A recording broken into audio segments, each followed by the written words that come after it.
দেওয়া পিঠির উপর মারছিস কেন তুই দিদির চুল টেনে ধরছিস? এবার নিজের চুল নিজেই টানছে, দেখো ওর দিদি হয়, দেখো চুল, ওই দেখো দেখো কিভাবে মারছে দেখো।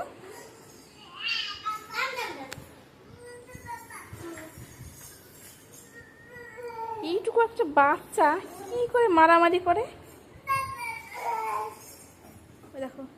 যখন বলেছি নিজেই নিজের কান টানছে, নিজেই নিজের চুল ধরে টানছে।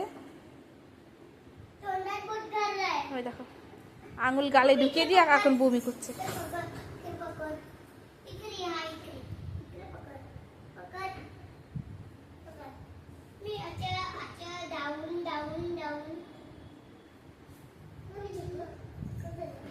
ও যা বলছে ও কিছু বুঝতে পারছে না।